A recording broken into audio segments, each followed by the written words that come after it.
You know the vibes. Shady gang, shady gang, shady gang.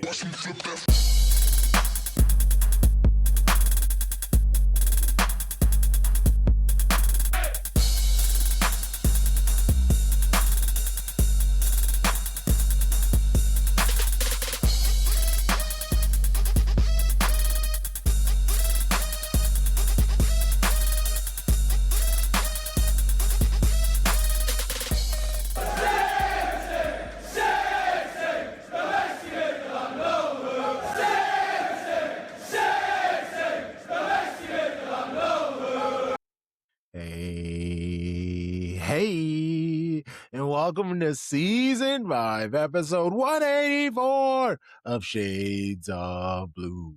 This is culturally inappropriate. We are the most comprehensive show about Manchester City, covering both the men's and women's game, spanning both sides of the Mason-Dixon line. We making art over here. Capitalize the A. I am Crunk Chocolate. I'm here with the show bros, Sharpie Charlie, Tom Bomb, and here, right on time is our show bro, Tarek. How's it going? How you doing? How you feeling? Hey, y'all. Happy end of the season. We made it. We made it. We made it. We made it. You know, we had Feeling some joy. Obviously not the levels of joy that you want your team to get, but we've had some high moments. We've had some low moments. We're going to talk about it today. What's up, Tarek? Well, now I feel like I needed to go whack off camera, go grab a shirt, and come back because as much as I like Allen Iverson, and he's not the move right now. I love that you wear an Allen Iverson shirt the first day of the NBA Finals. Like something about that is just like. And real people know what AI did the first game of his only final. He went off. He went off, correct. stepping over Tyronn Lue, just Yes. breaking my 10-year-old heart. Yes. But I'm good, man. Glad to be here. Good. If you're listening on Apple Podcasts, Spotify, Good Pods, any of those podcasting streaming services, please rate us, review us. If there's a rating, give us a 5-star, 10 out of 10, whatever it is, max that out. Leave a review, say something nice. All of these things, it really does tell the system to put us out there. There are so many Man City fans and just people like good football, footy bands. You giving a rating and a review can single-handedly and for free help us out. And who doesn't like free in this economy, So help us out. And check out our Patreon. Just dropped is basically a season review with Jack Gaughan of the Daily Mail. Got to talk about his a little bit about Pep, his experiences with where the club is going with Maresca, Rodri, Phil Foden, the goods, the little bits. I felt like it was a really good episode and have a few more things coming out. And also World Cup action. So subscribe to Patreon because this stuff, the World Cup, Shades of World Cup, has nothing to do with Patreon. That is going to be on our public for the freeze on YouTube and podcasting apps.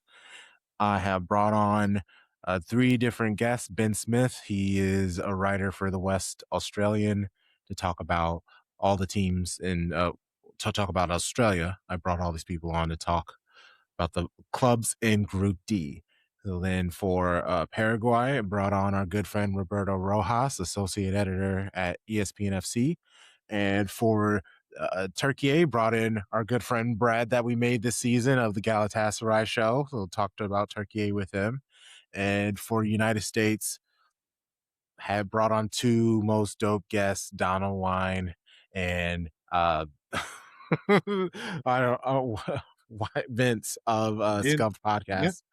Yes, and Scuffed and Boots on the Ground. This is just amazing. Yeah. Really good episode. Vince had a really amazing answer for because I have us listen to all the national anthems, and it makes you feel certain ways about it and how the country feels, and the way that he connects with the national team. It's really nice. I'm gonna clip it up because it's beautiful, but I want everyone to kind of be able to watch it in the episode in real time, because it kind of it's just like, oh man, this is beautiful. He was like cooking in the best way. So some really good episodes coming out for y'all, and watch alongs. We're just gonna be hanging out in the summer, keeping it loose, but still gonna be doing things on Patreon and on our normal streams. We got to keep those numbers up, keep y'all locked in. All right, today, so much to talk about. We got City. We took a break last week, so we're gonna quickly go through the Aston Villa game. Pep, he had his last interviews, so I have some clips of those. I do want to talk about. Let's quickly relive that post-match ceremony, what we enjoyed about it. Then our end of the year superlatives. We'll talk about that. We'll rate the season. And City Women, they had their final match. They lifted the FA Cup, defeating Brighton. We will talk about that match. I have Jeggy, some words from him that I really love. And obviously got to try to get as many chances to hear Tom Baum say Andre Jegglers, because he has an entire season to catch up on, honestly. So listen, at this point, they should just go ahead and rename it the Manchester City Cup, because when your youth academy, your men's team and your women's team are both able to capture the same trophy, like that's really fucking special. Speak on it. So dope. So dope. And then same thing, we'll rate the season. We'll do superlatives. And we're going to talk about Bunny getting extended. Oh my gosh, that contract. Oh, such a great thing to wake up to. As low and dark and sad I was when the whole Chelsea thing popped up, 3 times better. It hit like crack. It is amazing what in real time announcement. It feels so like outdated. Like we always have everybody getting scoops and shit. It was very nice. We'll talk about it. Let's talk about Pep, this match against Aston Villa. So a little ditty on Pep. The final match of Pep Guardiola in his era, it would make his 593rd match that he led Man City, becoming the longest serving manager, overtaking Les McDowell. Pep Guardiola led the first ever top flight league winner 4 years in a row, the quadruple. He set a Premier League record of 100 points in the 2017-18 season, winning the Continental Treble in the 22-23 before adding the UEFA Super Cup, the FIFA Club World Cup, 5 trophies won, major competitions in 1 year. Amazing. Man City averaged 2.28 points per game in the Premier League, won 416 of his 593 matches with the club, a 70% win percentage. Couple examples. Alex Ferguson, he had a win percentage of 65.2%. Jurgen Klopp, 62.5%. Arsene Wenger, 57.2%. No side in Europe's top 5 leagues kept more clean sheets than Man City. Man City with 252 clean sheets. PSG had 231, with Atleti having 223. Straight dominance. We love you. Okay. Why is he stepping away? No, it's not about when. So it's not like I say today or tomorrow. It's a time that you feel okay. Let's do it, and it's not yesterday what happened. It was 1 week ago. It's a little bit, but of course we're in the competition. I want to be completely away from, because I need the players be with me and me with them. And when the moment we cannot fight for anything else because it's already achieved, so that is a moment to say, okay, I want to say proper goodbye to my people, on Sunday. I want to hug them, all of them on the pitch, and that's why we announced them. I have, I will not have. It's simple. I feel I will not have the energy that required to daily, every 3 days, expectations to fight for the titles with being in front of the players. I know myself. I have that season energy, but I feel I will not have. It's just, what is the reason? It's the time. It's 10 years. So the biggest decision to happen is because it's a question of, not because I'm not ambitious, I don't want to try it again. It's just, okay, Pep, after 10 years. So I'm thinking it's not good in organization have people for many, many years. It's good to shake, to move, and new faces. It's really good for everyone.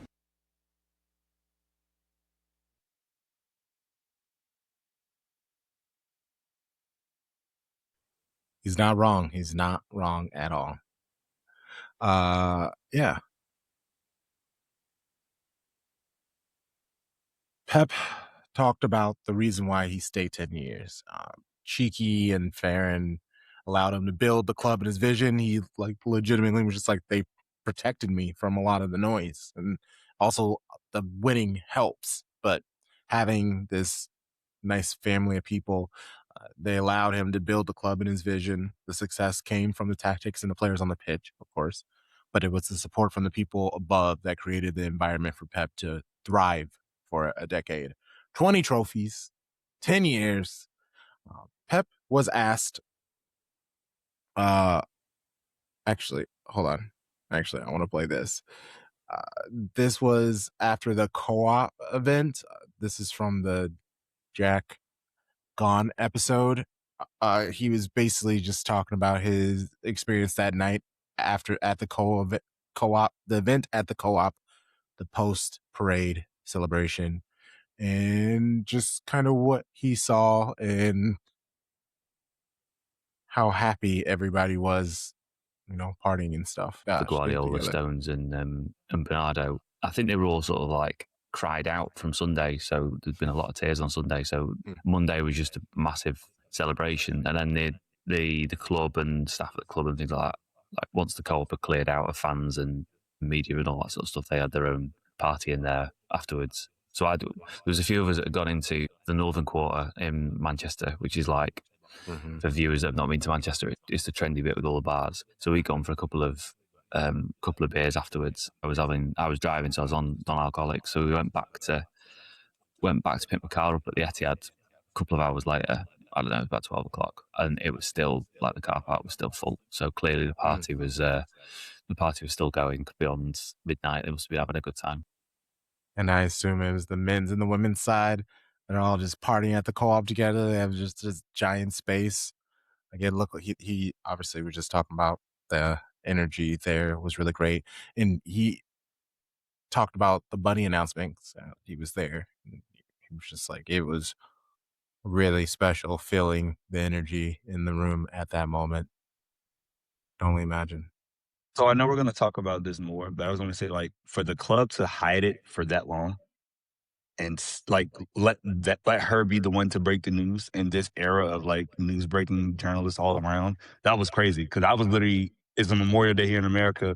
I'm out having some wings, and all of a sudden my phone buzzes and it's like Bunny Extended. I'm like, wait, what? And then there's a video of her saying it. Like, you never see that anymore. I actually thought she did it. They agreed to it just like that earlier that day. They did. So, again, they could have announced it before at that point. It makes sense to do it. But I agree. It came out of nowhere. And when you see her come up and she's on the mic, and I think anytime, even, when she was getting her awards, whatever, you're just keeping your fingers crossed, hoping that maybe, just maybe, she might be like, you know what, I want to stay. So when it actually happened, it was like, oh my God, this is real. So yeah, prayers were answered, but that's what's up.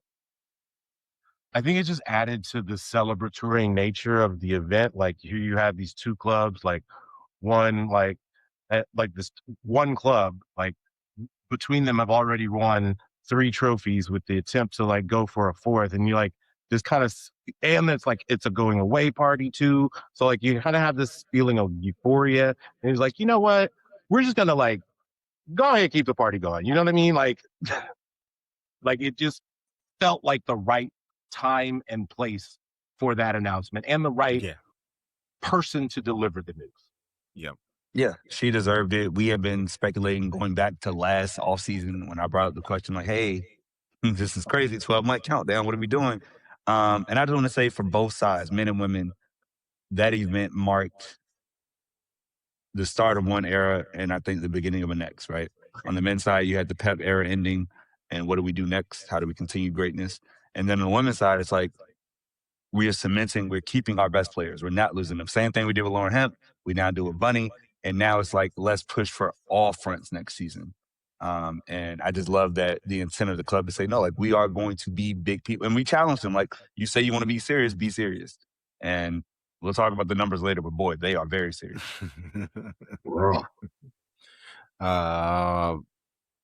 Pep Stand. It's a thing. It's official. He was asked how he feels about it. Oh, God. No speechless, no words. What can I say? Khaldun called me this morning and said that the club took that decision, so no, what I say, no words. So I like to feel that my vibe or my energy will be there forever, so I like that feeling.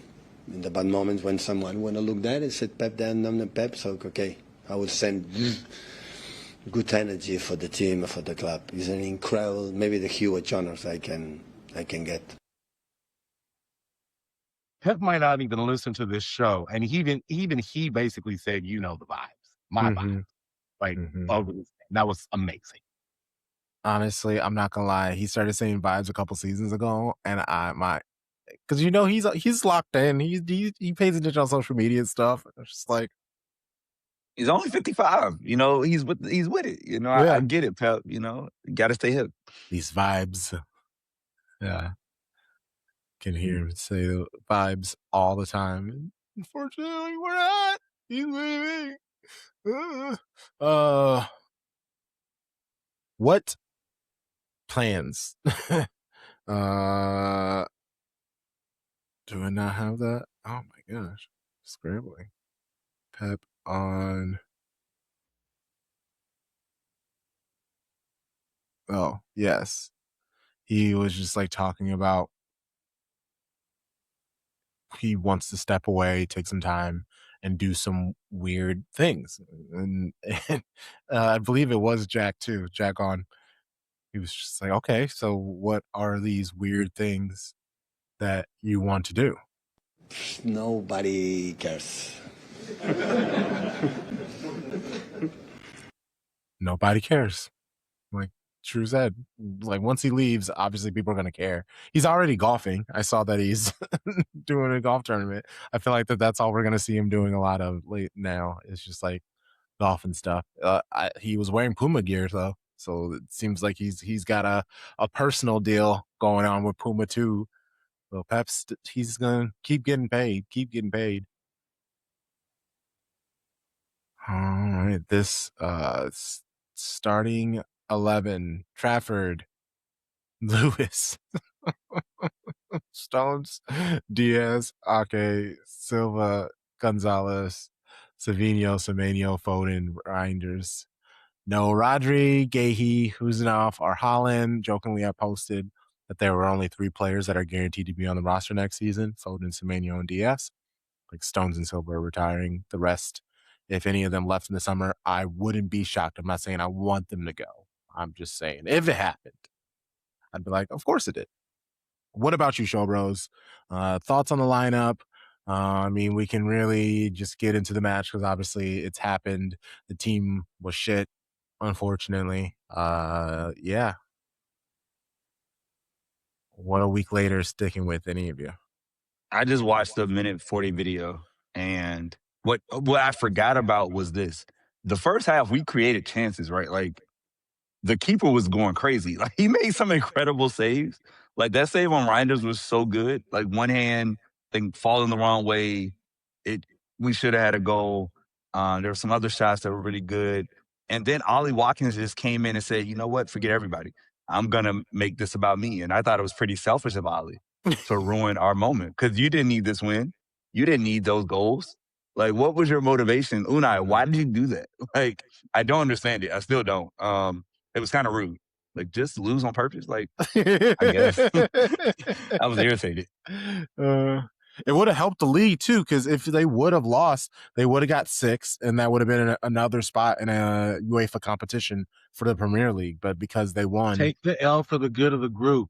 Exactly, bro. Selfish. They didn't care.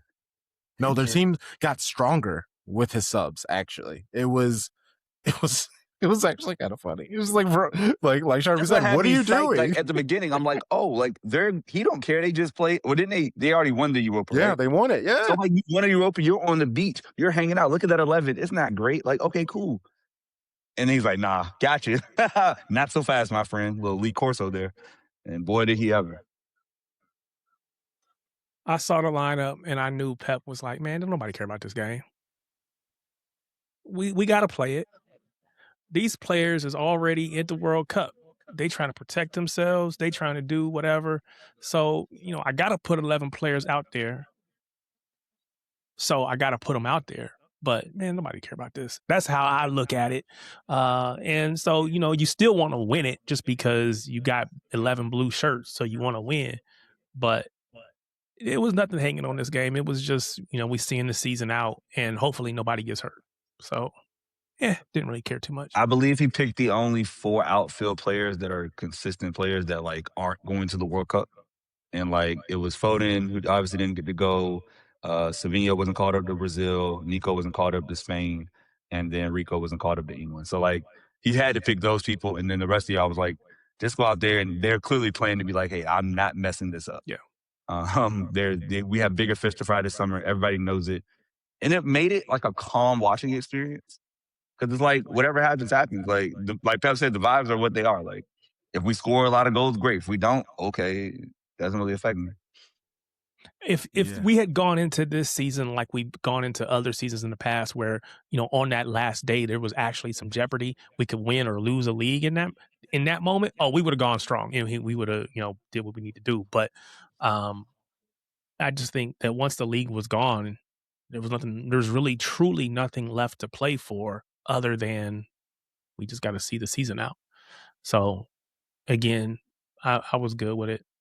Like you said, you just could be calm. You just sit there and just watch for the fun of it. And because at the end of the day, when this game is over with, it's the last match we're going to see, all the whatever. So that's what this is a prelude to get into that, in my opinion. Yeah. And to highlight how like little friction there was in that first half that made it such a light and easy watch, like Sharpie was talking about. There were 30 duels in the first half. So out of the 30 duels, 6 of them were aerial duels. City won all of those. And there were no ground duels won. So whoever went down for that 50-50, whoever was even close was just like, no, you got it. I'm going to avoid whatever this is going on. And you could even see it in the match. Were being made. Yes, consistently for 45 minutes. It was just like, this is kind of wild seeing people physically avoid contact. There was a moment where Pep actually got up off his seat and, he always walks out and kind of just talk. I'm like, Pep, you forgot this don't matter, man. Go sit back down. He just can't help himself. He just can't help it. Just gotta get up and walk. Go sit down, man. Nobody cares. This game was just chill, man. We got this. He had to play the hits, you had the water bottle, you had that, but it's just like one on last the pitch. time. It was nice seeing a game in England not look like a wrestling match. Like, whoa, y'all can't just play football like the rest of the world. Who knew you were capable? Jarek, it's so funny that you said like, oh, like we don't care. Because Kansas City Current had a match like 2 hours after this match kicked off. So I got to the stadium and I looked, and before I got on my way to the stadium, I looked at the lineup and I said, well, if Pep don't care about this match, why in the hell should I? Like, it's real talk. I mean, yes, I had it on, and yes, business decisions were being made. And you know what the first half reminded me of? Before they had the format change for the NFL Pro Bowl, and like it was a whole bunch of players out there just making business decisions, and then you had people like Sean Taylor, like, nah, this Sean is a game. Taylor, that's that UM in him. He couldn't help himself. Oh, let's see. There was when Tyrone Mings caught Ake in the face. That was kind of like a scary moment. what's so yeah, like you're talking about in the second half, instantly swapped Andres Garcia for Matty Cash, and they immediately scored from a a set piece. I thought that was really funny. Yeah, Ollie Watson's coming in and killing it. Bernardo Silva, his guard of honor, both teams joining in. I thought it was a really cool moment. And then here come Wayne Rooney and Alan Shearer. I've seen a few things this season, and it just makes me sad that some of these things happen in football. And Bernardo Silva, John Stones have been incredible for Manchester City, and they deserve it. But do it after the game. If I was in that Aston Villa team, I'd be fuming. I was surprised that Villa had agreed to doing it, particularly with so long left. Yeah. I mean, with half an hour, just over half an hour to go with one of the substitutions. So yeah, I'm in Wayne's camp. I'm not a great fan of that whilst the game's going on. And this is what we do now. Yeah, there we go. I don't try to spend my time a lot hearing what middle-aged white men have to say. So fair. Yeah. Sorry to put that on you then. My bad.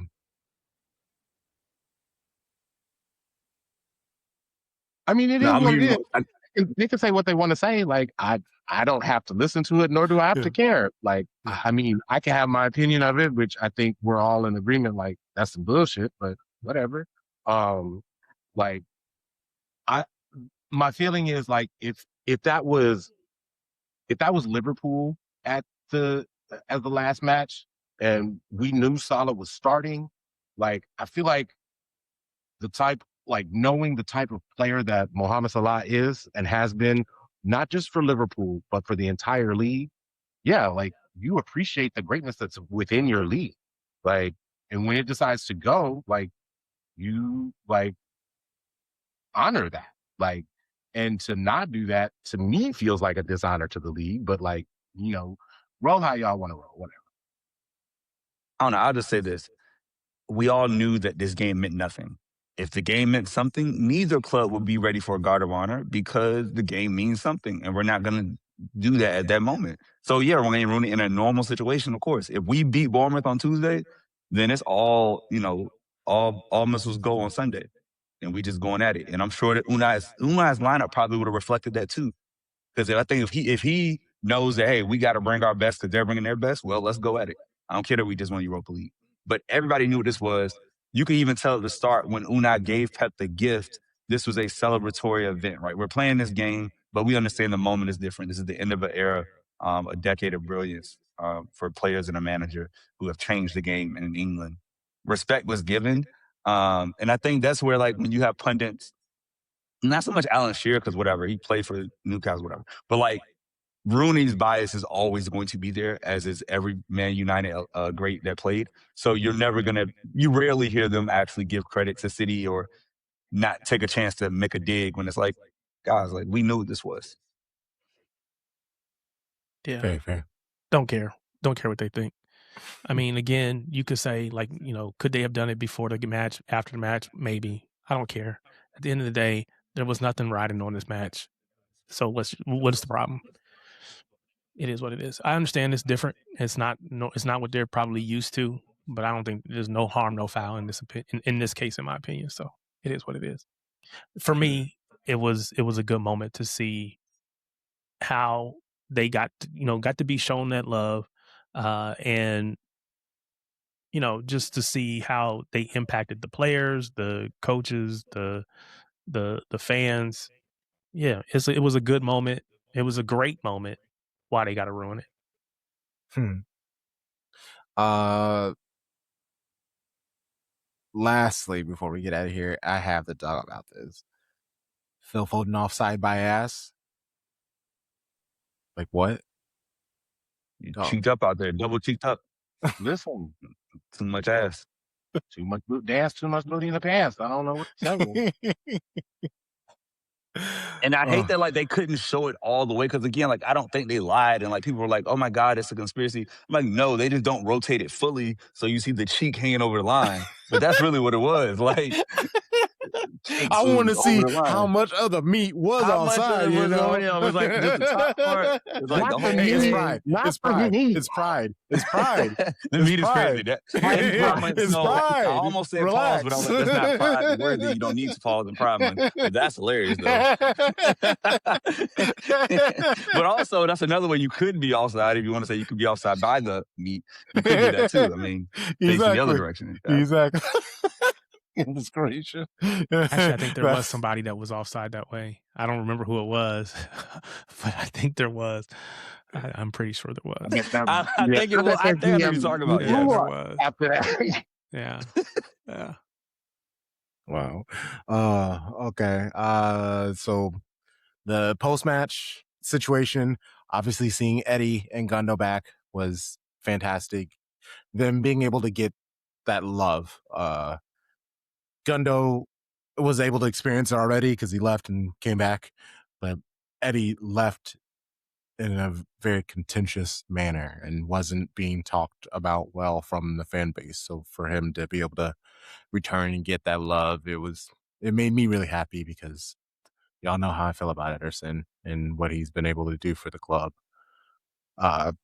Pep's speech, when he was trying to get people to stop chanting because he wanted to power through the speech with crying as little as possible.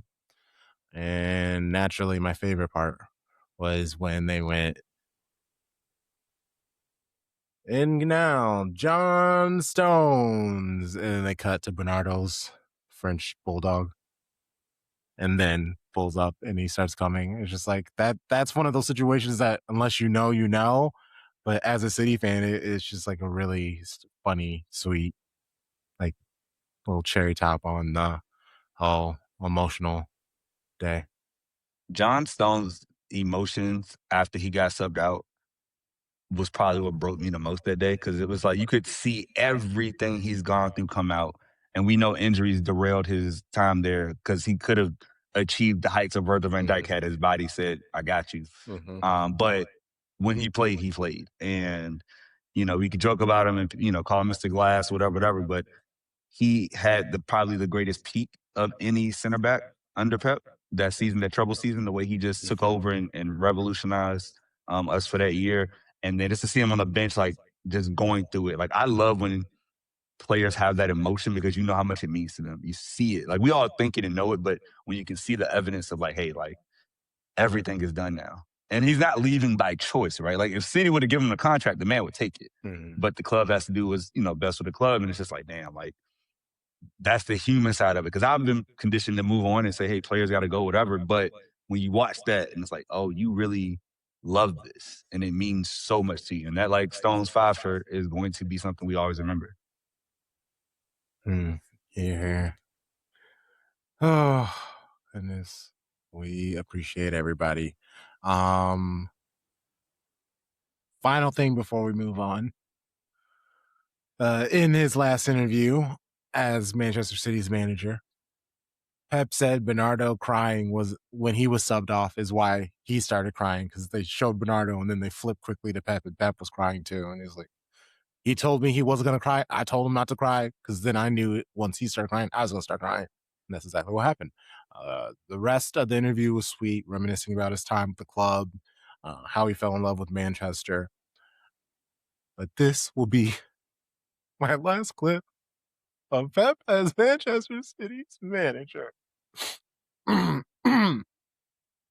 And this is also my last chance to take his words and turn it into a question for podcasting's sake. Sad. All right, here we go. Is Pep really done? Does he plan to stay away from football? Listen, many people, when I started, my closest people, when I said, okay, it will be my last season, I said, after 3 months you will come back. I said, maybe, but I need to prove it. I don't think so, to be honest. I would take a while, time like, I would not. But I have to prove myself, and for that I have to be. So it's not 10 years, I've been except half year in New York. I've been 70, 80 years, every 3 days. And the people demanding travels, and when the Premier League, so the league is a disaster, and I need to, to breathe a little bit and and relax. I'll be a white for a while. That is my feeling right now. How long does Pep stay away? First of all, that man said, I need to be a family man. I need to win. I need to like make sure that my wife is cool. I don't think that club football is the next thing for Pep. And I could see him staying away for like 2 years. And then Kroenke said, like, he's still in the Puma. I saw that. He's like, maybe he's got a personal deal with Puma. So I pulled up the list of countries that currently wear Puma. The top 4 results are Czechia, Morocco, Paraguay, and perhaps the most interesting one that I think would fit, Portugal. Y'all didn't see the news of that man coming to Inter Miami to work with Messi again? I'm not entertaining that. I'm not. He's probably being paid to go to the games and go golfing. And again, that whole ambassadorship with City, like, it's the same thing. People are just going to pay Pep to be around, and they can be like, we got Pep. I seriously think he's going to manage some country at the 2030 World Cup the same way Carlo Ancelotti left Real Madrid and took on Brazil, and did it in that window where all you have to do is do qualifying for 1 year, and then you have a year to, like, prep and get ready. So he could take a whole full, like, 18-month sabbatical, kind of the way Thomas Tuchel came in for England as well, where you wait. Somebody is the interim for the friendlies and all that. And then when it's time to get serious, okay, now I'm coming in. I've watched everybody. Let's go. Him succeeding in England for 2030 would be amazing. I think that actually would be really dope to see, because he knows the league. He knows the players. I think it would be dope. Would I want him in America? Of course, but I don't know if the quality is high enough. But if you let Pep pick an England squad, I think he could do numbers. He could bring it home.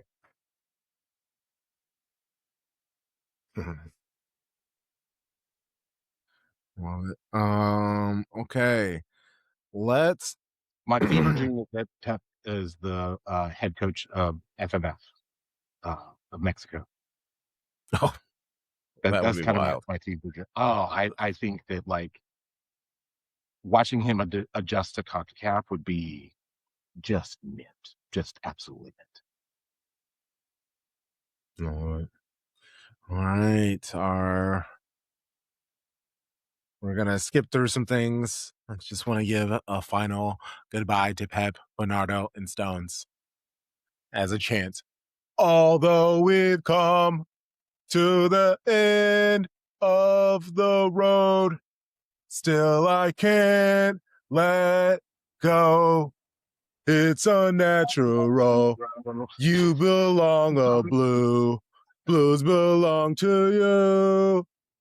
Hey, come on.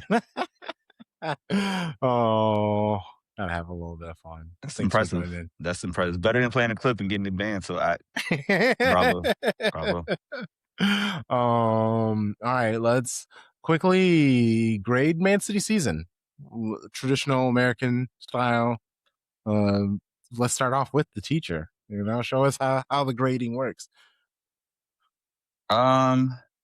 If your 4.0 is a trouble, which we've done, and maybe your next level is like an A- with like a 100-point season, right? And, because we didn't win the PLCL, I think that automatically says the best you can get is like a B+, in my opinion. And I think with the injuries, the back line, like, falling apart, coming back together, transfers, like, I'm going to give this a solid 87, like a solid B+. To win 2 trophies, to beat Arsenal 2 out of 3 matches, unbeaten versus Arsenal, by the way, draw, win, keep them from winning a double. And yeah, we fought to the second last match. And I think because we are so used to 6 titles and let's call it 9 years before this season, that's unrealistic. You cannot win 2/3 of Premier League. It doesn't happen for a reason. It's so hard. So I have that perspective, and I will take that and say we fought to the end. That's why I say 87 and not a 97, right? Like, but the level was close, but not good enough. So I'm gonna go B+. I'm like that. I like that. Okay. I would have gone a B+ as well, because again, you can't win 2 trophies and think about it as anything other than a success. Now, it wasn't the heights that we've reached in the past, but for 99% of the clubs, that's oh my God, we had an amazing season. Our past success has made people feel like, oh, this is kind of disappointing. And that just goes to show the heights that Pep Guardiola took us to, where winning 2 trophies in a season is just kind of like, eh. But I'll give it a B+. Okay, so I'm kind of conflicted here because to your point, if the rubric says that we are comparing ourselves to other clubs in England, yes, this is a solid 87 to 88. If the rubric is the Mike Tomlin, the standard is the standard, then I'm giving this an 82. Like, based off of what has been accomplished, like, that is the expectation and that is the standard. And you did not win the 2 largest prizes possible. Like, yeah, I wouldn't argue that at all. If you said a C, then I have something to say. But anything above a C, B minus, whatever, I'm good with that. I have a question for you, Tom, though, and Tarek Crunk as well. Can we all agree that the Premier League now, as a full league, top to bottom, 1 to 20, is harder than the league that we won 4 in a row in? Do you all agree with that statement? Sharpie, do you grade on a curve? No. Well, yeah, actually I do. I lied. Because here's the thing. I think if you were to say, like, because I look at some of those old clips, I'm like, these teams are really trash. And we thrashed them, right? But teams are just so much better now. Like, there was only probably 3 gimmies in the whole league. And I think we dropped points to somebody in the relegation fight. Like, Spurs. Like, you know what I'm saying? Like, so, but that's your relegation fight, which is crazy to think about. And I give that a part of my concept of, like, this is it really is the best league in the world. You are not doing what Barcelona's doing, where you don't have to really play your best 11 and against half the league and still make points, like PSG does, or like Bayern does. Like, it's different gravy over here. So that's part of the reason why I'll go up a little higher than the 82, but the 82 is fair. Sharpie said y'all be some plumbers back then. That's hilarious. I am, there's always that mean teacher, that strict teacher, and that's me apparently.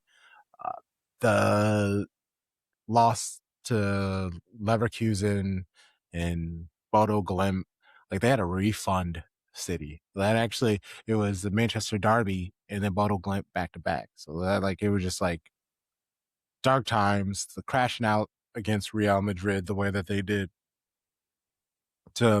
I know the final game technically didn't matter because the match previous, but I wanted a better performance from them.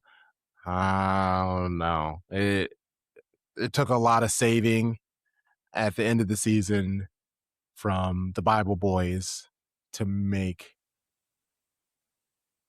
get them where they are now. And I don't know. There's a lot of questions. There's some excitement, but I'm just going to hate it. So just a B. Sorry. I'll just give it a B. I was like, are we getting to a score? I thought you were about to go C- or something the way you were talking. I was like, bro, what are we saying here? B? Everybody, I'm not going too crazy. I'm just taking away the plus and minus. It was making it sound like, man, some of them homework assignments I sent home, they got big old F's on. But these tests that we took that were worth a lot of their grade, like, they aced those. Like, no, they did all the extra credit. You're talking about me, Tom. I've lived that life. Yeah, I hate that homework, but I'm going crazy on these assessments. Yeah, they did all the extra credit. They're nice. I enjoy them. They don't bother me in class. In office hours at every Monday afternoon and Thursday morning. Exactly. You get it. All right, let's do these end of the season awards. Most valuable player. Basically, it has to be Bernardo Silva, right? No. What? Oh, I was like, wait, what? Erling Haaland. So let me say, I I tried to give a different name for all of the different awards. There's one on each. Well, no, on the women I had two people that duplicated, but I tried not to give one person all the awards or whatever. So for most valuable player, for me, I picked Nico O'Reilly. Tom, who'd you pick? I agree. I picked Nico O'Reilly too. That's fair. Sharpie, you said Holland. And Crunk, you said Bernardo. Yeah. Solid. Great picks. All right. Love it. Best attacker. So I picked Erling Haaland for this one. Yeah, I'm not dumb. It's Haaland. That's unanimous. Erling Haaland. There we go. Love that. Good job, guys. I'm glad. This is actually fun to see how we see this. This is good. Let's keep it going. Best midfielder, Bernardo. So I picked Bernardo Silva for that. Yes. Yeah. I picked Bernardo Silva. Tom? I picked Nico O'Reilly. What? But he was a left back. He said Tom. he was What? he was the best defender, the best midfielder, the most valuable player. I cover a league in which the midfielder of the year never actually started in the midfield last season. Look it up. So that is, I can do this. So such a pep. It's technically pep coded. That's pep. Yeah, that's pep. There you go. Ooh, this is a fun one. Defender. Yes, best defender. A Sharpie, I already know who you're gonna say. Mateus Nunes, my guy. Best right back in the Premier League. What you got? I got even with the injury, like I still got Yasko. See, I didn't pick Yasko. He didn't play enough for me. I think he is the best defender, but he didn't play enough for me. I'm with Sharpie. I picked Mateus Nunes. If I didn't want to go that route, if I had to pick like a completely separate name for every award, then I would go Guehi here. Because again, I think he came in, started every minute of every match that he was here once he came. But for me, it's absolutely Nunes. Yeah, and I did Nunes too, because same thing with Bernardo. There were too many players who either were missing for a chunk of the season, or unfortunately, Nico O'Reilly gets nicked because the fact that he played two positions. So for me, at least, he just couldn't win anything. But he win any of these previous, because this next one, most improved player, that is for sure Nico O'Reilly. He went from a relative no name to playing in the World Cup. Can I give a second place just for this, since we all agree? Go ahead. Well, I didn't pick him, but it's a good shout. I just didn't. I didn't think what he did last year. I didn't even consider that, right? So I just looked at this year as his first year. I didn't even think about last year. Okay. Who you got? So I picked Mateus Nunes for most improved player. Because again, I think that especially at the beginning of last season, where he was, where people perceived him to be, where I don't know, he got a lot of love too many places outside of like maybe here. But where he is universally bigged up by everybody in the City fan base for this season. It was again, people were saying he had bozos in his game, yada boom boom, all that stuff last year. That is not the player. And again, it progressed over the end of last season too, but he has been, in my opinion, pretty much, I won't say flawless, because that's an impossible standard, but basically flawless from start to finish. My only shout other than Nunes would probably be Kuzanov. I think Kuzanov, he was consistent. He, especially like when he got the chance, he didn't let go of it. He's the reason why you got Diaz transfer rumors. Like bro, we don't need you. He's amazing, and his pace is Kyle Walker-esque, but his physicality is like Vincent Kompany, and that's a scary combination. Love it. That's nice. And the seat clicker. This is an old school term of a player who basically gets you out your seat and the seat when it goes up, it clicks. So who was that person? Ryan Sharkey? Jeremy Doku. No, I messed up. I actually didn't write Oh, anything it's down. actually I a just good said lead-in. it. It's a good lead-in. Like, Yeah. I like it. But no, Doku was the guy, like, It's his dead. moments, his brilliance. That Liverpool match, I think, was the breakout match. He just abused Conor Bradley. When you get him on the ball, you're like, because you know anything could happen. You just never know what's going to happen. So to me, yes, he's absolutely got you paying attention for that next move because you know what's going to be incredible. So yes, Jeremy Doku for me. And part of that is just because the way that he plays is so explosive anyway. Like it makes you want to like the explosive nature of his play is what makes you want to get out of your seat. So like for me, this was a no-brainer. Love it. The Aura Farmer. That's Ryan Shirky. So for me, that's Ryan Shirky. Yeah. The footy service top, absolutely. Give and take pleasure. Like he said it. Come on, man. He did say it. The bar of the season, Ryan Shirky. He did say it. And he does it. And he led the team in assists, 15 assists. He gave that pleasure, boy. Okay. Time for our baby blue baddies. There we go.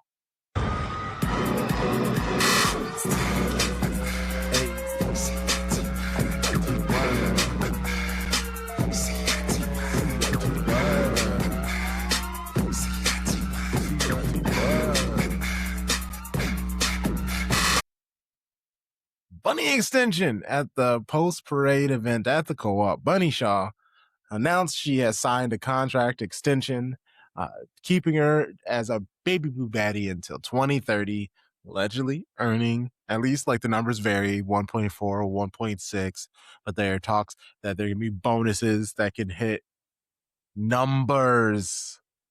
How are we feeling? What are we thinking? She's paid. Get paid, young black woman, get paid because you have more than earned that one. Like if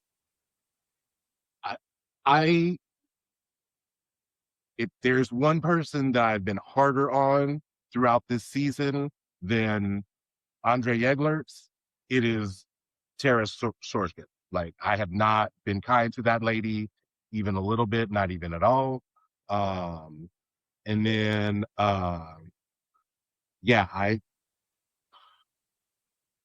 for her to like keep going even after the stories like coming out, like, hey, Chelsea got this offer on the plate for her after Man City didn't say this, and like her insistence to like, no, we're gonna get this done.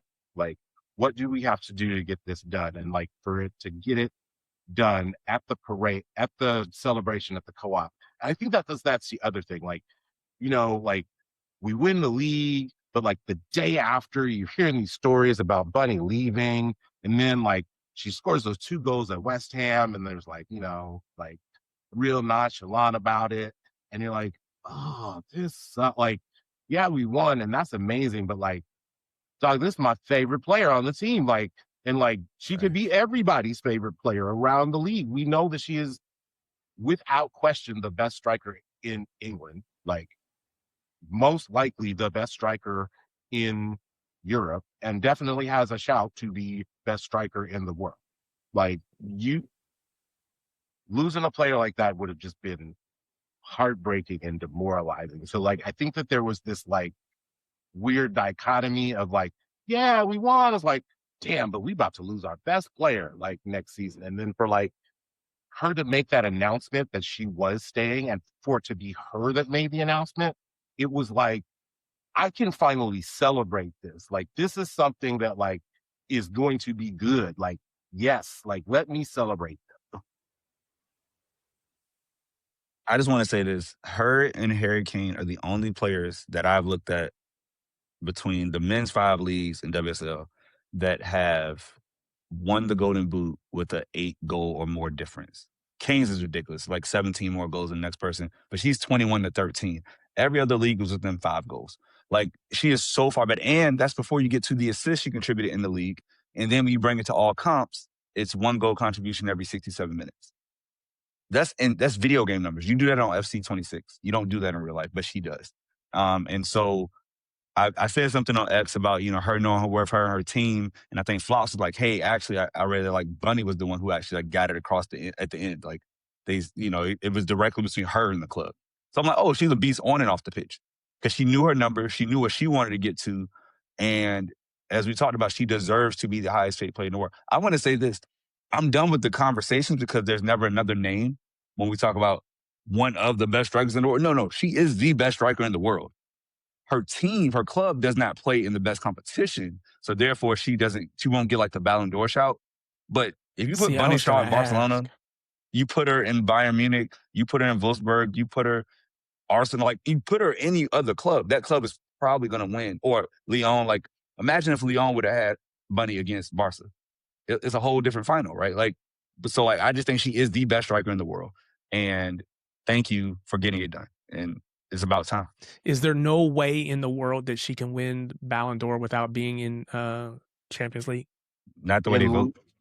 Not the way that they vote. And unless she does some crazy numbers in qualifiers in November for CONCACAF and leads Jamaica to win that tournament, and even then is a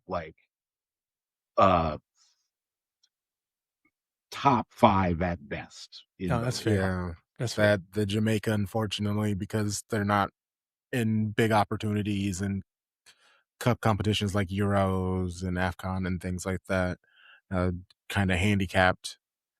And then also without Champions League, it's easier to give it to somebody else. So next season, but I think top 5 would be crazy if all you're doing is domestic and you run the domestic. You got a domestic double, first time in the club history, single biggest reason.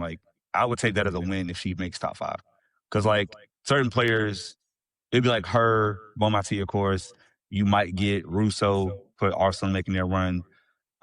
Somebody from Lyon, whoever they want to pick. You could spread it out, but it should be at minimum top 10 if she gets respected. But how Black women are treated around the world. So that's facts. Let's since technically the FA Cup game is an extra game, it can go into the grading and everything. Let's do that in the superlatives before we get to the game. So let's grade Man City Women's 2025-26 season.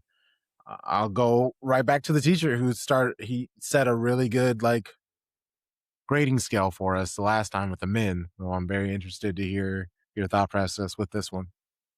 And correct me if I'm wrong, this is the club's first ever league double, right?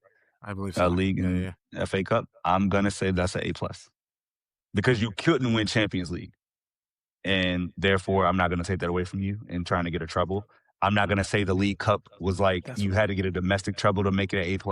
I think a double in the 2 biggest competitions for the first time in history, knowing what's come before you. Shouts to Kamala Harris.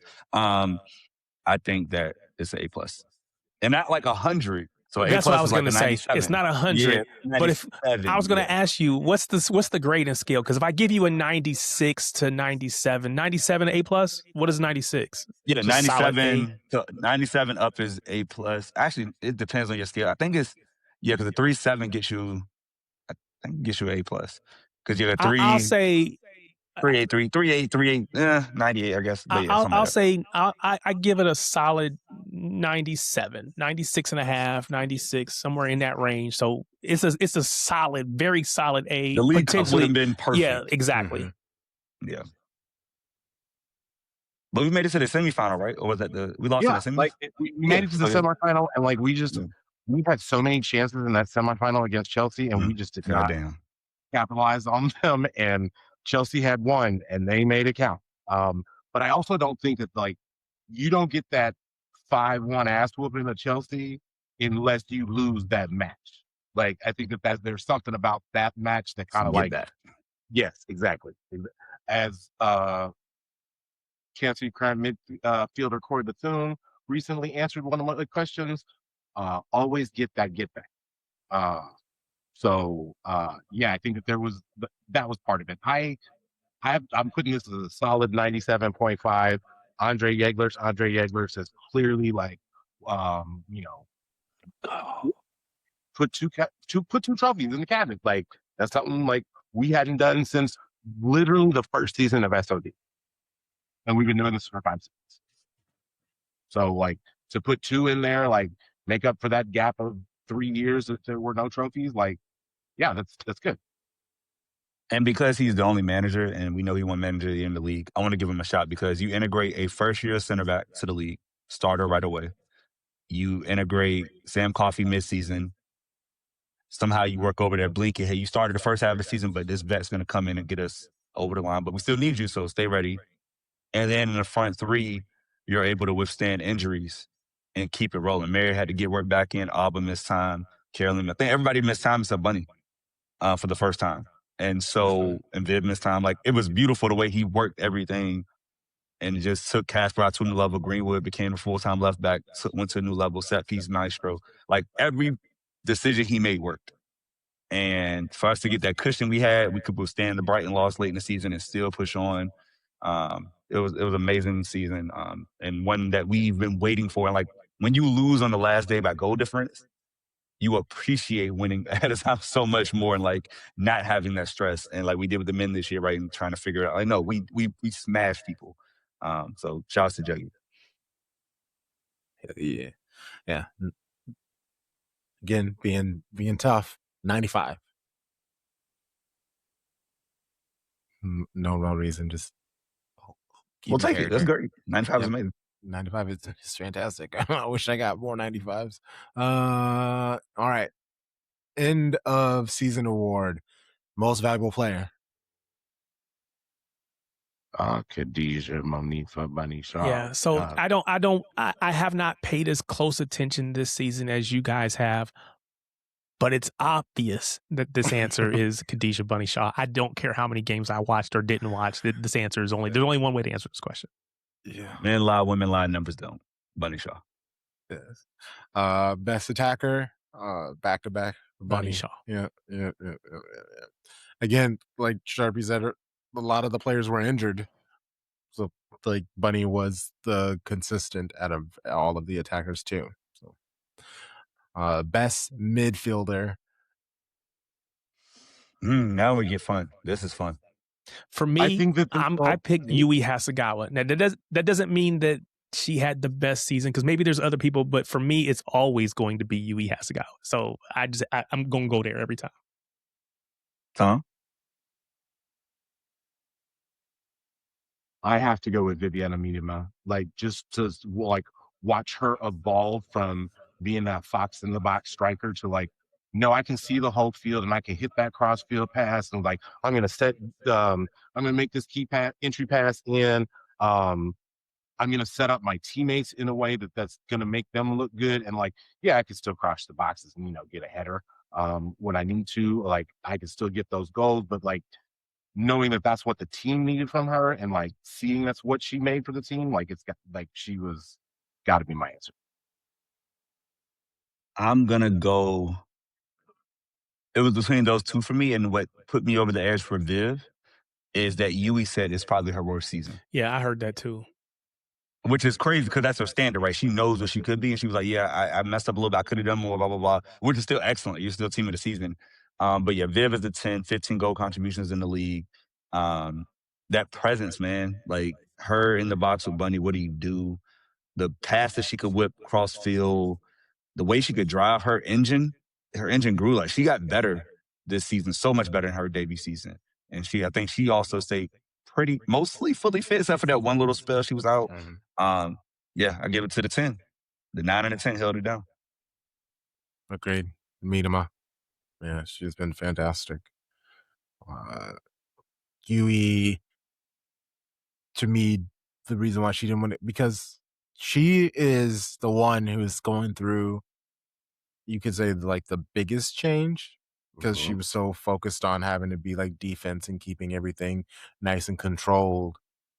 Now she's giving the ability to go and attack, and she is finding herself in those chances, those spaces. But it's really, the team is getting used to her being in these spaces too. They're like, oh shoot, Yui's here.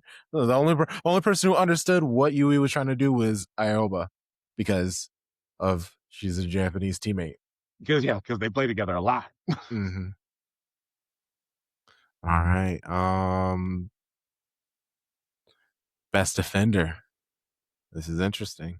There are 3 great cases for this between Greenwood at left back, Jay Rose at center back, Casper at right back. I picked Casper. I can see that.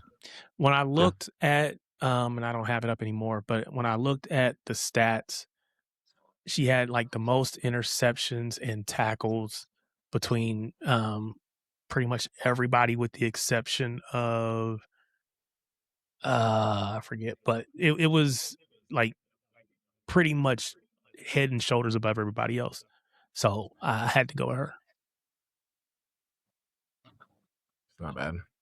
I have been on record saying that I like defenders that defend, and as much as you all know that I love Carmen, I love Kirsten Casperai, I am going to go with Jade Rose in this case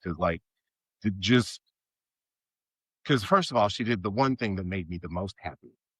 She said, "Oh, you got Gracie Pryor starting at that spot? Watch me make this money." And said it during a League Cup match, basically. I am going to make this role mine, and did. She to me was the team's most consistent. And I think that's one of the things that you want in especially a center back is a defender that's always at the same level the whole time.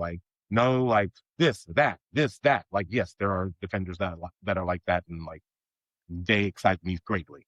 But I think that for me, she was City's most consistent defender all season. And for that reason, I will tell you now, I'm going to spoil the next one. She's going to win 2 awards for me because she's the most improved, because she started off as a rookie and then became team of the season. But yeah, Jay Rose, man. We have a Rolls Royce at defender. And if we get the left back, we should. And think of a world where you could put Alex Greenwood beside her. And now you have the ball playing ability of Greenwood in the middle of the pitch. Yeah, but Jay Rose. Yeah.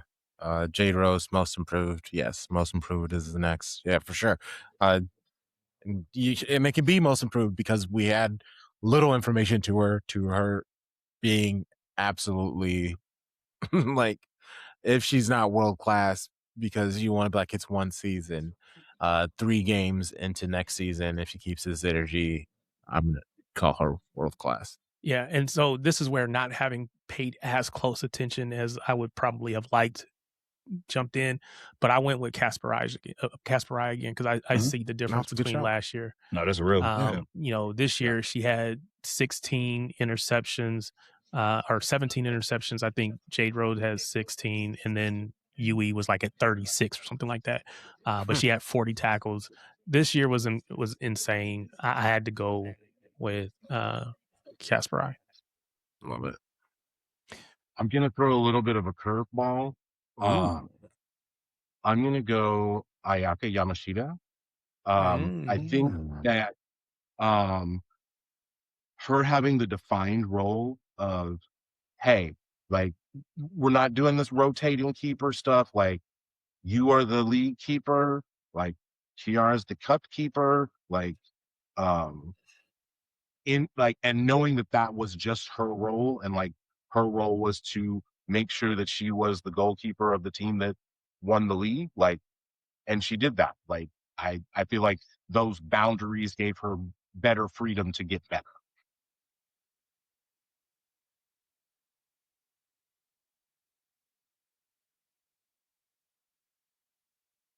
Perfect. Yeah. Try to think. Most seat clicker.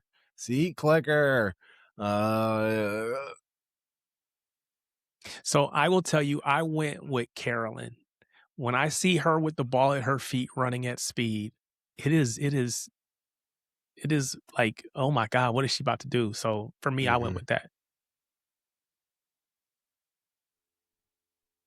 That's just the correct answer. I don't know what to tell you. This is a right or wrong question. Let's Bunny for MVP. I was waiting for you guys to say something different. Because again, I might not have seen everybody in that way. But for me, when I'm watching and I see her with the ball, and again, as much as, for City, a lot of times we play more possession based.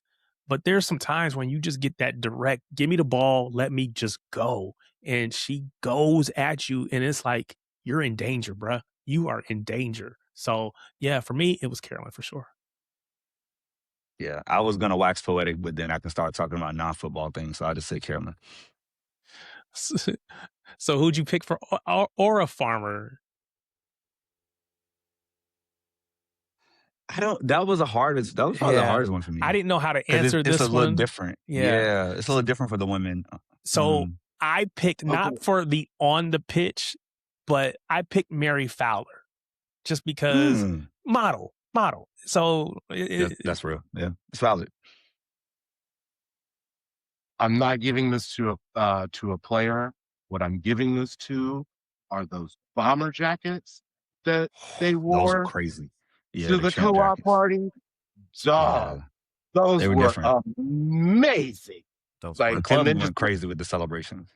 Yeah. And then just to watch like the videos of like how they were constructed and everything, and like they were actual game worn kits and all of that, like that was like, and to see all of them in that, like just that fair. to me that's was fair. Cool.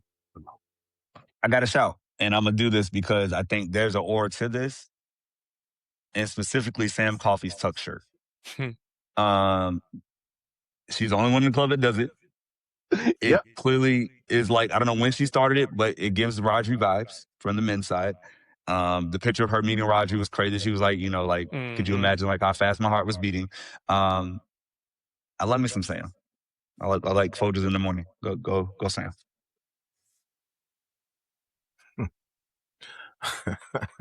That's actually a really good shout. And since we have kind of gone alternative with our decisions for this, I'm going to keep that energy.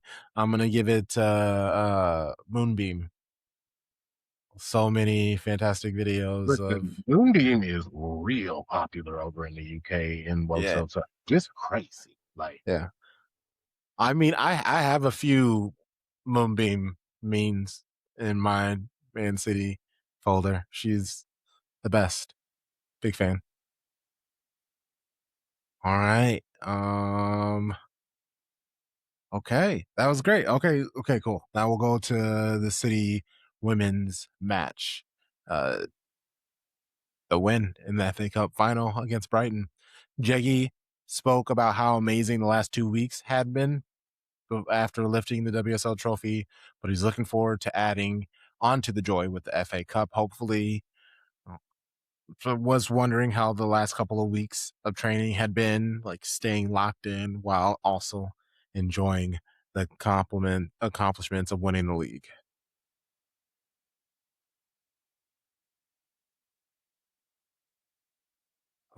No, I wouldn't say it's been difficult. It's very important that we learn to celebrate things that happen. So we have definitely done that.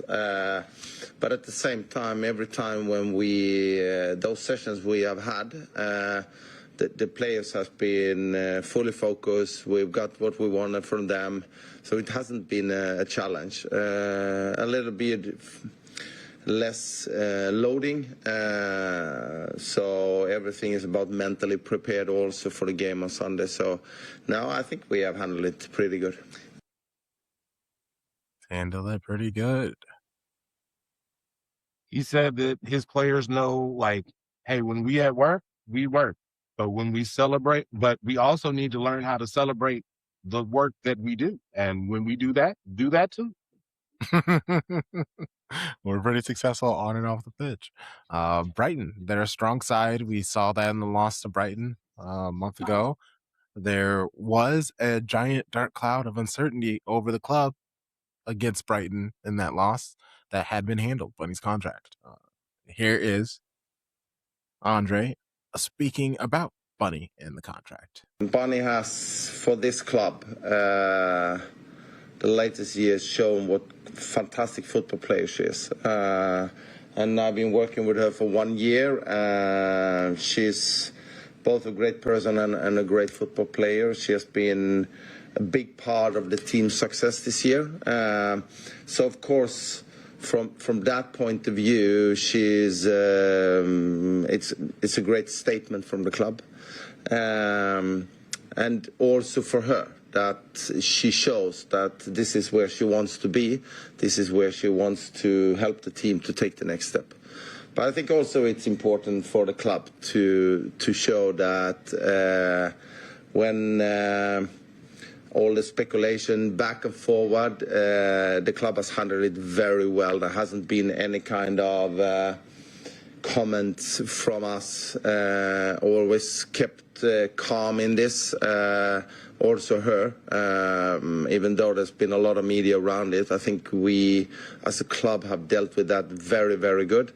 And also got the final word in this one. So of course it's great job from the people that has made this happen, and also of course for her that she felt that this is the best way to reach success and become a better football player, and she wants to be here. So a lot of things in that, but the job that has been done around this has been amazing.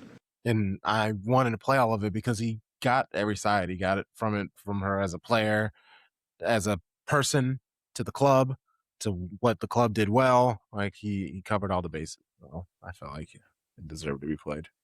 He also like took a real kind of subtle shot at like Bunny's representation a little bit, like knowing that it wasn't necessarily like Bunny, like it was Bunny's people that was putting this out, and then like to hear that like, hey, Bunny was the one that like finally like said like, hey, no, like let me come in here, and like actually like get this done. So like it would not surprise me if like we heard like Bunny Shaw is with new representation. Yeah.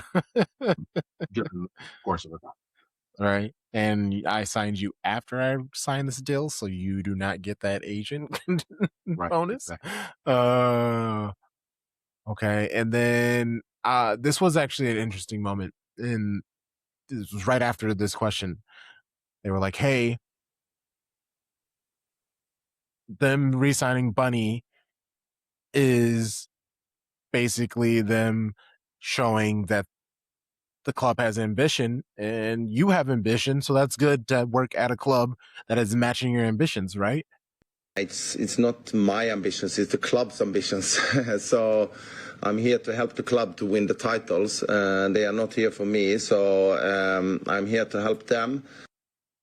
And that is being a true steward of the club. I exist to help the club win trophies. Like that, perfect club. Well done, Andre Yetlers. Exactly.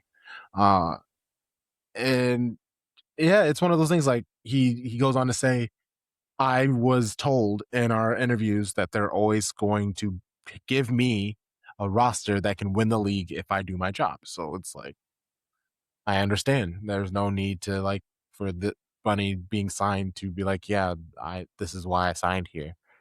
And what I really love last before we talk about the match is Jeggy gave clear intention for the final at the end of this interview. And the last game we played against them, where I think they scored some goals on us, that was in moments of the game where we lost a little bit patience, and that will not happen on Sunday. When the coach says basically always get back, oh, it's on. Here's the thing, like I didn't hear any of these clips before the match, obviously, but like I knew they weren't gonna let that 2-3 loss just go with a chance for a trophy after the Bunny. So like this was a pick your score type of situation, or like how many are we gonna win by situation? Not are we gonna win? Mm-hmm. And that was my mindset going into the game. Starting 11: Yamashita, Kasparov, Rose, Kanak, Blinkilde, Hasegawa, Clinton, Carolyn, Hemp, and Shaw. Minima back in the squad on the bench after some time away. Noaman Bene are Weinreuther, who both picked up knocks leading up to the match. The first 30 minutes, Mans was vexed. Sharpie legitimately had to tell me to chill out. Well, no, I get it, because Brighton was on our ass. Yeah. They were not playing around even a little bit. Like that press was My God. Like, and I that think, is, yeah, go ahead. I'm sorry. Go ahead, Tom. I know we talked about like Yui saying that this wasn't her best season.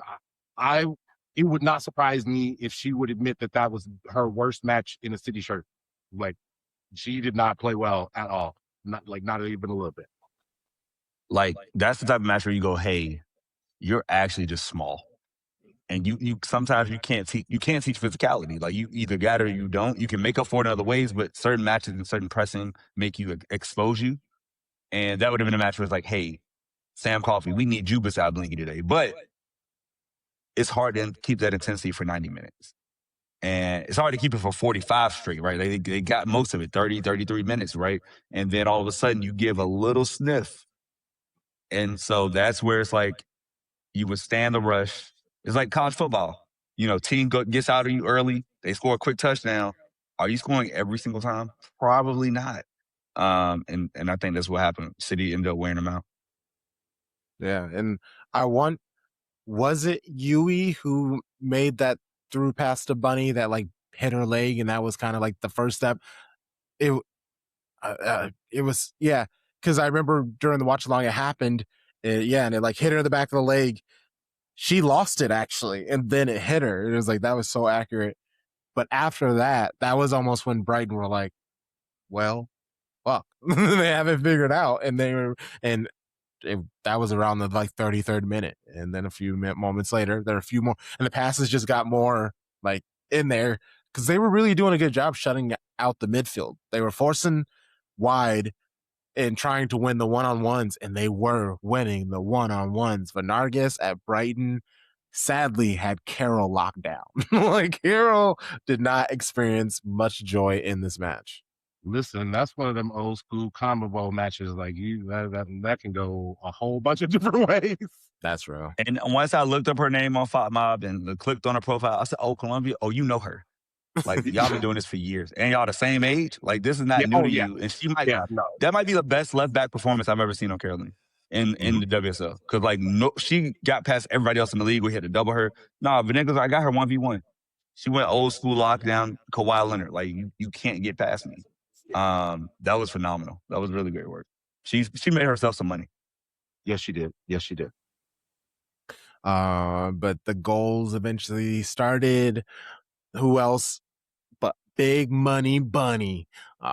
So Greenwood, she does the assist, but what I love before, him has the ball and like does a turn and drops a defender, then lays it off to Greenwood, who has a beat on the ball, and she's able to just perfectly send it in. Bunny hops on her rocket, gets to the ball a lot higher than Ndoze, who's falling backwards trying to catch the ball. It just pops up in the air and goes into the goal. We've talked so much about like Alex Greenwood's delivery, like, and that was just the epitome of it. Like, I'm going to put it in a place where I know that the keeper has to get it, but I'm going to deliver it in such a way that the keeper is going to probably have a bad angle at it and is falling away. And like, just for her to like, Bunny is going to be there. Like, she knew that Bunny was going to be there, and it didn't matter if Ndozie had called for the ball or not. And like, it's kind of, Ndozie did not cover herself in glory in this match. Like, although a lot of them could be explained, and we'll get to them like as each, we break down each goal. But like, that one probably not her best moment in the match.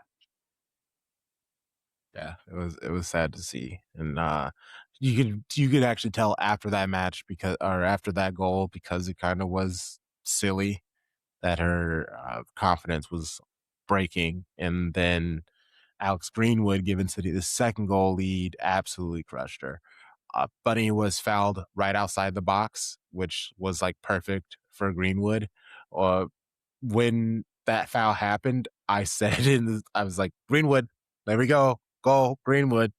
And sure enough, I even did the whole stupid, oh, I got a notification, we scored. But I said it like way too early. So we were all just like waiting for her to even kick it. And then she scored, and I was like, God damn it, I did it.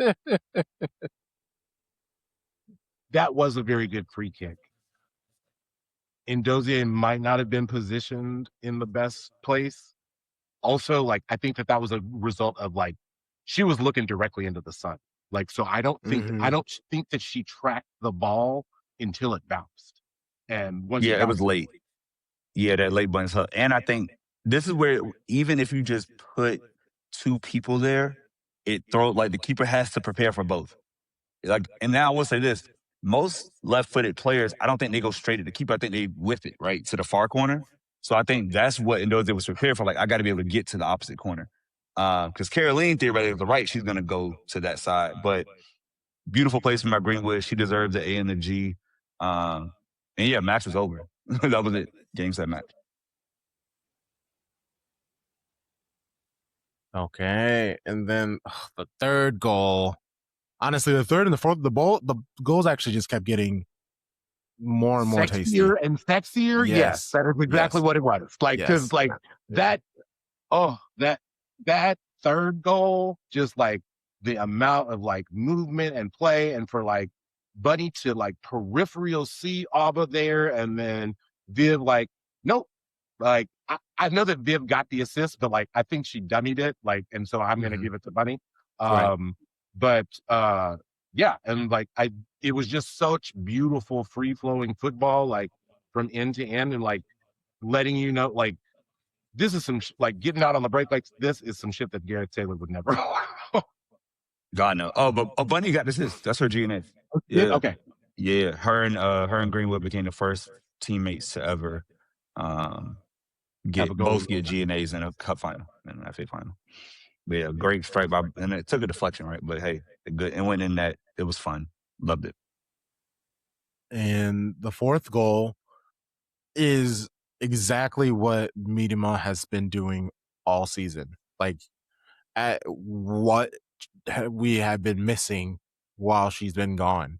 Like, if she was with the team, would have clinched the league with games to go. Like, truly. So she receives the ball deep in the opponent's territory. Well, in our own territory, yeah, in City's territory. Turns, just knocks it wide. Plenty of space for Kasperite to run on. Takes the ball out wide. She just shoots it in. Sends a cross in. Who else is it other than Viv Miedema? Starts the counter, finishes the counter. One person. She doesn't make that run last year. She literally can't do that. Like, her fitness level didn't allow her to. So, like, to see her go, and I had to watch the highlight the other day, I was like, oh, she was moving down the pitch. Like, full stride, all 6'2", legs, arms, everything she got. To know coming back from the heavy heart things going on with her mom, and to have that moment to put the cherry on top. Yeah. Scenes. And then the moment where the group hug, they embraced. Her and Kasperite had a really sweet moment. Yeah.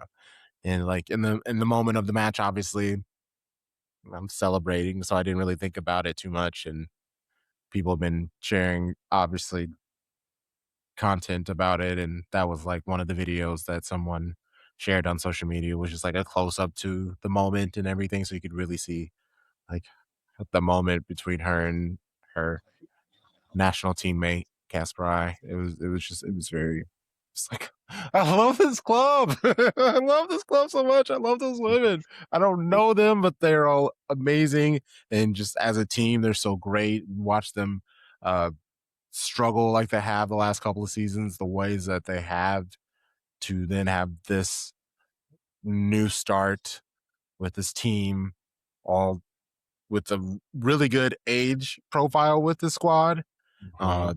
Can make just a couple of moves, bringing players in that will be substantive, and can really, and with the failures of the injury riddled last season and missing out on Champions League, they know very much what they need to do differently. Like, everybody is still there. Like, they can just go right back to that memory because it's recent. Oh yeah, just absolutely amazing season. Great facts. Okay. Oh, Fujino. It was so good to see Fujino. It's good to see it was unfortunate about the last match because of the subs and who it was. You knew somebody wasn't going to get on that maybe should have, and I think that was unfortunate. The team is stacked. Next season, like we're gonna have to talk about it. It's gonna be very interesting. I guess But you're Tom, gonna have real more quick. games too, so Yeah, yep. 4 more games. Uh, 4 more league games plus Champions League qualifying. Yeah. I mean, plus a league phase. Yes. So yeah, we out here, baby. Tom, what are the positions that you are hoping City to bolster? Obviously, the biggest answer is left back. I think I'm so interested to see where he thinks that Mary Bauer can play and where he thinks that Grace Clinton can play. Because, like, eventually there's going to be matches. Like, do you go out and get a second striker? Like, maybe like a younger in profile, a different type of profile. Say like maybe a Aggie Weaver Jones from Chelsea type. Or do you just like stick with what's on the roster? Like, and I think to me, those are the two spots that I would think. And like, I'm not sure that I believe in the Grace Clinton as playmaker experience yet. Like, and I'm sure that a lot of that has to do with her being injured. So maybe, knowing that Viviana Miedema is on the other side of 30, again, like women's football players do not like fall off a cliff when they turn 30. And like, you just want, like, as a team building exercise, you want some youth at that position. Like, and I'm not sure, like, if Grace Clinton, like, necessarily proved that. Like, I think it would be fair to say, like, after one season, we lost the swap with United, right? For Jess Park. Individual performance, yes. Team success, no, right? So, yeah. So we didn't win the title because of her, but she was a part of the team. They definitely got better with Park. I would say, and I love our team. Like, other than the left back, for me, there's no noticeable weakness because I believe Mary can be a striker. Like, I see her in that light, so I see her there. I see a world where Loman plays more 6 and Yui can slide to her natural position next season. If you wanted to add that, like we talked about her evolving there under Jeggy, to get further up, now you have a 3-person rotation of Loman, Blinky, and Coffee, right? Like, I think we have everything we need.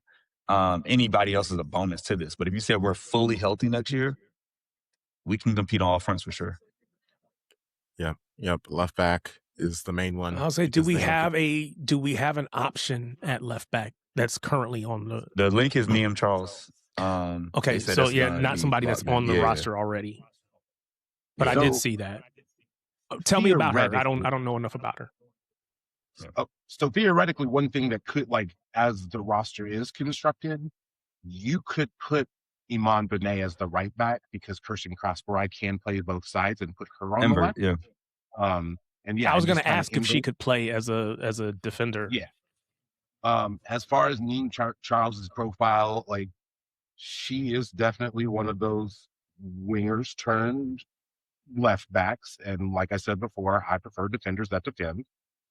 That stated, like, Iman Benet, like, for Switzerland, has played wing back, and like she has, like, not necessarily started at right back for the club, but she's definitely, like, appeared there when Kirsten Kasper needed, like, a break, basically. So, it can be done. I'm not saying that it should be done. Yeah, I'm with you. I mean, if that means Iman Benet gets playing time, I'm perfectly okay with that. And we saw Kasper get up. We saw Greenwood get up and down the pitch, and Benet is has more. She's rapid, so it'd be easier. I think this is like also like the point where you kind of like slow your bros like and say like, you know what? Maybe you don't put that big of a role on a 20-year-old. Like, no matter we how also have talented. Risa Shimizu, who's returning from Liverpool. Yes, that's true. That's true. So, yeah, we have her. We got to figure out what's going on with her. Yeah. So, yeah, plenty of questions that we have plenty of time for them to be answered. All right. Any last thoughts on the season? Any last words before we get out of here? Did you skip the other piece intentionally? The all-time 11. It's okay if you did. Yeah. It's okay if you intended to skip well, it. Sharpie's not here. Yeah, I did. Yeah, that's why I skipped over because I want to make sure we fit all the city women stuff in. So maybe I'll just make it a post, or maybe I'll have you guys read it to a camera or something, and we can turn it into content. Love it. Perfect. For me, the hardest question was left back. I know. Oh, see, I'm like, I can't wait to post this because y'all are gonna be like, but that don't. I mean, yeah, but still, I don't. Okay, fine, whatever. Talk about something wild. Out. All right. Show Bros. Okay, so follow at Sharpie. He is on Instagram. He's on X. He's on Blue Sky at Sharpie Charlie. Sharpie like the marker. Charlie like Brown, the cartoon, and man. Town Bomb. Where can people find you? If there is a social media app that I use, you can find me at TomBomb816. You will not find me at CPKC Stadium because NWSL is taking their league mandated break right now for the Men's World Cup. Derek. You can find me on social media at Tarek Peterson. That's gonna be, Twitter, Blue Sky, whatever. So it's just my name, Tarek, TARIK, PETERSON, at Tarek Peterson. And then you can find me on YouTube. Same name, just look it up. It'll come up. But typically doing every Tuesday night for. Okay, it's still going. I was wondering. Yeah. We did it last. Good. We did it. What's today? Wednesday. We did it last night. And I think I'm gonna try to keep it going through the World Cup. It'll give me something to talk about, but we'll see. So yeah, still going. Yeah. At Shades of Blue NW, at Shades of Blue NW. If we are on an app, check us out. Plenty of episodes dropping, World Cup stuff. Watch alongs will be happening. Hopefully, Show Bros, if they're free, they are more than welcome to join. I have some friends who will be joining us randomly for that stuff as well. Come hang out with us. Until next time, you know the vibes. Shady gang. Shady gang. Shady gang. Thank you, Pep Guardiola, for changing my life. I've been fun. Huh? I've been fucking fun.